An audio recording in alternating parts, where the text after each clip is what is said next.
to Dwindling DS Diva. My name is Amber, and today we're going to talk about the recovery process and the last week and a half.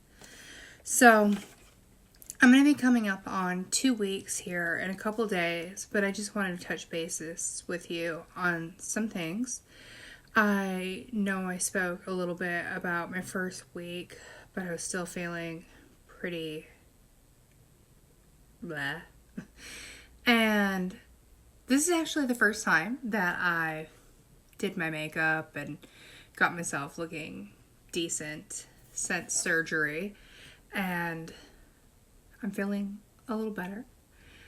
And getting yourself looking nice kind of helps to make you feel better too. So I am in a good place. So with recovery, one of the biggest challenges, in my opinion, is the gas pain. The gas pain is unreal. So right after surgery, you have a lot of gas pain because what they do is they make the incisions and they put the trocars in and they blow your stomach up with air so that they have space to work. And that air kind of gets trapped in your body, and so that's why you have to walk so much to work it off. And you'll feel that pain float around in different areas, like between your shoulders, in your chest, in your sides. You've probably felt gas pain before, and never like this. It's pretty intense. And then, since then, the gas pain has tapered off in the first week. And now it's more just being gassy. I get some gas pain throughout my body regularly, but I feel like it's more from just being gassy. I am so gassy and it bothers me so bad. I was never I farted. All people fart, but I didn't do it very often. And usually when I did, it wasn't a very strong smelling fart. A lot of times nobody would notice. But now I fart a lot. And it's awful. And I'm just not ready to be that person in public. But yeah, I fart a lot and it smells awful. Ugh. So, yeah. I actually went online and bought some Poopery. It's a product you can spray in your toilet when you go to the bathroom, and it covers up your scent. Which is great, but that doesn't really help you when it comes to just walking around farting. I don't know what to do about that. If you know of any products that can help me hide that, please let me know, because one of my least favorite things. With the surgery that I got, there is the VSG portion of the loop duodenal switch. So for that sleeve, I actually went ahead and named my tiny tum, like so many others have. I went with Sheila. My son keeps calling her Shiva. So still playing around with that name. Not sure if we're going to go Sheila or Shiva. But she definitely has a mind of her own. My surgeon puts you on a full liquid diet the 2 weeks following surgery. So that consists of broths, pureed soups, sugar-free popsicles, jellos, puddings, Greek yogurt, things of that nature. My tiny tum does not like soup at all. Any kind of soup, really.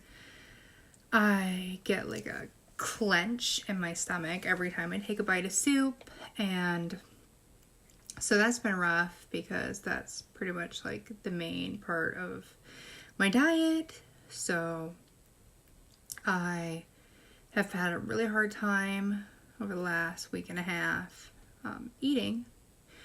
My stomach tolerates very well fat-free milk. I get like the Fairlife fat-free protein milk. And it also tolerates Greek yogurt. I can only eat like half of one at a time, so it's like 2.5 ounces of yogurt. I don't know if that's good or bad, but that's about how much I can eat of that. I did get some no sugar added popsicles. I know the diet calls for sugar-free popsicles, but the ones that I got are like made from real fruit. So it's like 5 grams of sugar. So it's not bad. And they are better in my mind because they're made from fruit as opposed to like artificial stuff and chemicals and crap like that. My tiny tum also really likes water, just plain water. Before surgery, I was not a big like plain water drinker kind of girl. I thought it was boring and flavorless. And so that has not been something that I really drank a lot of prior to surgery. I mean, like I would drink Crystal Light and things, but post-surgery so far, the whole things tasting different is real. Crystal Light tastes weird to me. Sugar-free puddings taste like flavorless and gritty. Sugar-free pudding tastes kind of flavorless. Everything is weird. Lots of things feel gritty. My mouth feels weird too. I don't know if that's normal. Like the roof of my mouth and my gums feel like spongy, and I don't know how to explain it, but yeah, it's really weird. The post-surgery things are weird. I did look it up and it said that having like a weird taste in your mouth or whatever is normal the following month from surgery. So I'm hoping that that will kind of taper off and get more normal for me. I do have some Crystal Light right here right now. And today is tasting better to me than it had been. And I know that artificial sugars, like sweeteners and stuff, aren't good for you either. I know that I saw a video with my surgeon saying that he didn't think it was as big a deal for the particular surgery that I'm having because of the malabsorptive properties that we have. So he doesn't really have anything against these artificial sweetened drinks, which is good because I need an incentive to drink more. I need to want to drink it because at this point right now, I know I am not reaching my fluid goal. And my fluid goal coming out of surgery isn't the 64 ounces a day that you're supposed to drink. It's half that. So like the 32 ounces, and I'm struggling hard. Prior to surgery, I probably drank like 100 ounces or more in a day. Like, well, as you know, diabetes makes you thirsty. And so I drank a lot. And I'm having trouble really getting myself to drink here post-surgery, which is not great either because I'm having trouble with the eating as well because Sheila don't like nothing. She a boring girl. Boring. She likes her plain fat-free milk. She likes the plain malto meal. I tried that the other day. She just likes it boring. But I'm hoping that next week we'll come to an agreement on something because I love scrambled eggs. And that's kind of basic. So hopefully she'll be down to enjoy some scrambled eggs with me. I also plan on doing for lunch, my first lunch, like some refried beans, like cheese and salsa, and seeing how that goes. I made a 2-week food list, like meal plan for 2 weeks. And I'm hoping that that'll help me out with staying on top of making sure that I'm reaching my protein goal and my fluid goal because right now I'm struggling so hard and I don't want to have like malnutrition deficiencies and problems like that. So I made those meal plans and I'm hoping that they're going to work out well for me. I don't know what items on the plan I will and will not be able to eat yet. So it's just kind of a rough roadmap that I'm going to play with, and hopefully that goes well.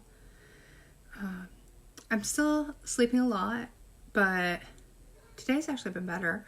I didn't get up early or anything, but since I got up, I haven't gone back to sleep yet. So maybe I can actually make it like a whole day today and see how that goes. Laying on my side, that is my preferred way to sleep, is on my side. And it's not going very well. Like, when I try to lay on my side, my intestines, like, everything feels like so much pressure. Like, my guts are just gonna blow up. And that's been rough. Something else that I tried last night, I mean, I've tried it before surgery, but it's a different game after surgery. So I tried this again, and Sheila likes this as well. It's by Zambia Bing Cherry. For this whole bottle, there's 10 calories. There's 11 carbohydrates, but 10 of it is erythritol, so that's 1 net carb. And then 1 total sugar, which is the 1 carb. And it contains 1% juice. These are like really healthy, like, juice drinks. I like this one, and I like or at least before surgery I did like the Costa Rica Clementine. I need to try some more flavors, but this is pretty good and I like it, so I'm really trying to like drink.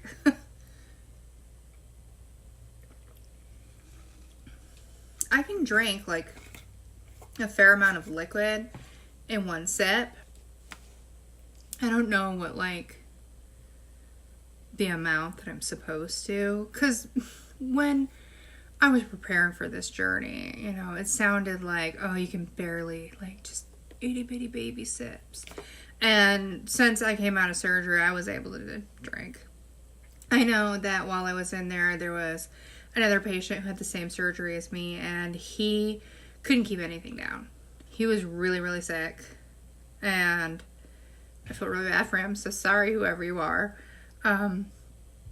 Because I've been able to, like, I haven't thrown up once, but I honestly don't think I'm going to either, because I'm tough. Like the amount of pain that I can take and the amount of things that my body can handle, I'm pretty strong. And with both of my children, I didn't puke with either of them either, from the time I was pregnant to giving birth to them. I never puked. I'm not a puker. So I think that that's not going to happen to me. And I seem to be able to drink quite a bit of liquid. It's just motivating myself to do it, I guess, is hard. Probably because I also, like I said, I sleep a lot. I don't know. I just don't have any energy post-surgery for anything. Like, not even things that I enjoy. Like, I am a huge gamer. And I started a new video game when I got home from surgery. Not right away. It was probably closer to the 1 week mark. And I haven't gotten very far in it. I play it for a few minutes and then I'm like, well, I'm done. Last night we had our Halloween party and I bought some Halloween games for my family to play. I own an Oculus Quest. For anyone who doesn't know what that is, it's a virtual reality headset. So, like, I put my husband in, like, a creepy haunted house, a game called Layers of Fear. I got my daughter this game that she's really obsessed about called Five Nights at Freddy's. And I know that I can't really physically do a lot. I'm not sure, because I haven't met with the dietitian or the exercise clinician yet, and I'm not sure what I can and can't do. I know that I can't pick up more than 8 pounds, which the controllers are not more than 8 pounds, but sometimes, like, you really get into, like, what you're doing. One of the very first times that I got it and I showed it to my husband, I was like, here, you gotta try this. It's like nothing you've ever tried before. I put him in a game called Space Pirate Trainer, And it's kind of like Galaxy Defenders from back in the day, but, you know, graphically much superior to that. And he was like shooting them, and he dove onto the floor and rolled and shot. And like, yeah, he almost jumped down a flight of stairs with that headset on. So sometimes you get really into it, and I don't want to hurt myself. Like I said, just like trying to position myself on the side a little bit makes my intestines feel like they're just gonna. So I'm trying to be careful about what I do choose to do until I get some clarification on what I can and can't do. I'm really looking forward to being able to play it again, though, because I bought it probably within a few weeks before I had my spinal injury, and then standing has been hard ever since, and standing is kind of necessary to play the virtual reality headset. So that has made me really sad, because I thought that was going to be a great way for me to get like exercise, but it'd be fun exercise and not like scheduled exercise time where you go in and you like beat it out because you feel like you have to. This is more like you want to. And so it's additional help for me. And I haven't been able to do it since. And I have noticed that with the little weight loss that I've had, that my spine doesn't hurt as much. Like, it still hurts, but I think the more weight I lose, the easier it's going to be on my spine. So, because I'm just over a year for the injury, it takes 2 years for this injury to heal. It's just awful. Don't mess up your spine. Don't. You know how they tell you like proper lifting techniques? It's important to do that, because that is exactly how I got injured, was picking up my son improperly. And I didn't think anything of it. I was just like, oh, my baby, you know? And yep, that put me into a world of hurt for the last year, and it still hurts. And I cried because at one point I was like, I don't think I'm ever going to be able to take my kids to the zoo or a museum or anything like that again, and I need that in my life. I have tons of plans for things that I want to take my kids to do this coming year. Hoping, you know, with my weight loss and everything, it's going to be more doable for me, and hopefully the state of the world will agree with me as well. So hoping that happens for me. That's pretty much everything that I wanted to talk to you guys about today. So I will do a 2-week check-in when I get to the 2-week mark, and we'll see how much weight I've lost in the last week. And I'll kind of pop in and show you what I'm having for the soft food diet and how that goes. Keep you guys posted. Thanks for watching. Bye.